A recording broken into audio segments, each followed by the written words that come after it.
let's start with a quick look at the Ivy review, the review system, which was being practiced at Harvard earlier. There could be minor changes post the lawsuit, but I don't think it can dramatically change essentially. So let's first talk about academics. Now, there are students, one thing that you need to keep in mind that it's a great thing if you're doing really well in school. And if for some reason right now you're struggling, you really need to prioritize schoolwork.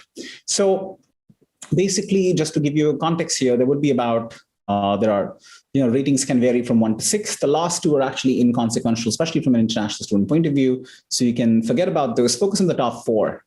Right now, for you to get into an Ivy League, it's critical that you either get a rating of 1 or you either get a rating of 2. And let's try and understand what this really means. Very few students will typically get a rating of 1. And these, as highlighted here, would typically be genuine scholars.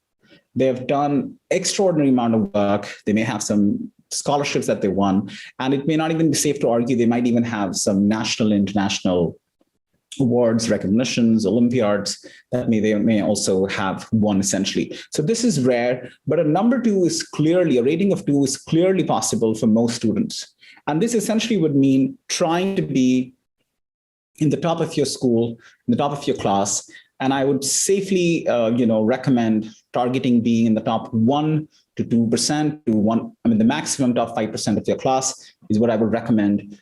For you to be, really having a strong, probability in terms of academics trying to impress these particular schools. Because when they're reviewing their your applications, they are going to see for a fact that not only how have you done, but how have you done vis-a-vis, students in your school. Have you really challenged yourself, and where do you essentially, stack up in terms of numbers and grades? So the next thing that you must, keep in mind, which I also, took from Stanford's website, is that the primary criterion for admission is academic excellence. So the way you need to look at this, that this is going to ensure, the start of the conversation. If your grades are not in the right zone, it's very likely there is not going to be a chance they get into other aspects of your application.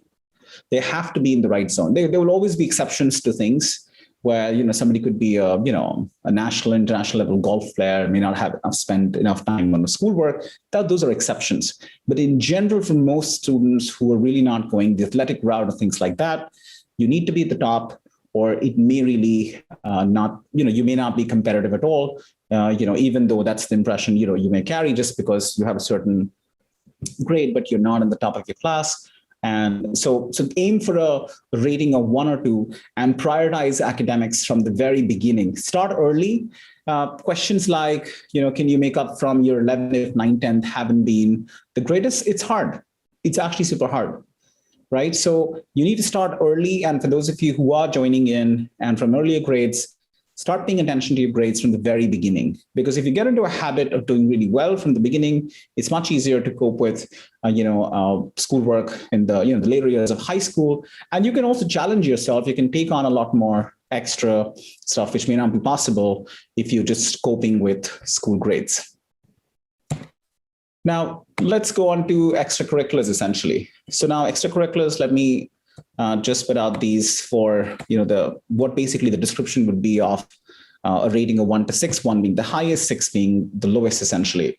So if you look at the, again, the rating of 1 and 2 is essentially what you should try and go after. And let's try and understand that a little bit. So a rating of 1, again, is going to be rare. And this typically will be cases where you have, you've massive achievement, national level achievement, international achievement, or very thorough professional experience in one way or the other. You could have started companies, you could have actually run organizations. And, and universities like Harvard can actually see you contributing in a big way to the school scene as well.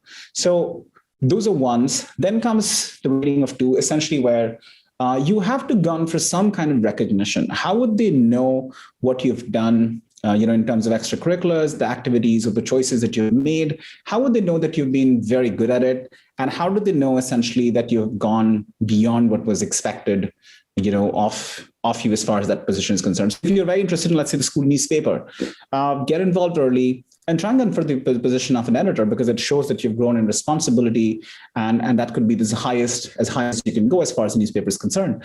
If you're interested in school, in essentially in school activities, clubs, try and take initiative, get involved, right? And try and take leadership responsibilities if you can. Now, that's just for school. Some students might say that, well, we don't have enough opportunity in school, but you can always create opportunities outside of school as well. Having said that, the one thing you need to keep in mind, they're going to try and gauge that any of the choices, anything that you might have done, how have you really distinguished yourself there? That's going to be the one big factor. And how do they know? How do they know for a fact? Like, I can claim I might be very good at this, good at a particular activity, or for that matter, let's say, playing an instrument. But how do you know? Unless I have an opportunity to perform, which isn't what's going to be the case in many of the times. Though in music, some students can submit supplements if you're exceptional. But apart from that, I would like to know, while your music teacher has backed your story in terms of you being one of the best, you have performed in a variety of places, you have some awards, right? So think about some kind of recognition. It's not always about certificates. It's not always about, diplomas or things like that, but finding a way of getting recognized for what you do.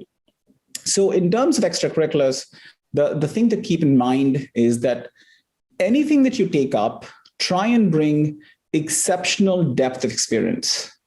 If you just start a bunch of initiatives and really don't go deep, it's unlikely it's going to make an impression as far as the Ivy League is concerned. And in fact, you saw Jesse's video lesson, which is on our app. I'm going to actually show you Jesse's high school story as well, just as an example today, just so that you can actually refer to it and see what probably worked for her and how she stood out. So the key here being focus on exceptional depth. Think about going above and beyond, right? And this can only happen if you select extracurricular activities that you're really committed to. If you make choices because somebody asked you to, parents asked you to, probably the school asked you to, but you were really not into it, it's very unlikely to attain exceptional depth, because the drive is not going to be there. That's going to be missing, and that's going to be a huge problem. Now, also feel free to be unconventional. You don't necessarily have to do things that are just being followed by everyone. In fact, it's very likely if everybody's doing the same thing, it may actually not be a huge advantage. So if there are unique ideas or new things that you want to try out, I think feel free to do that. But once you commit to something, you need to take it to the next level, and just doing okay is not going to be good enough.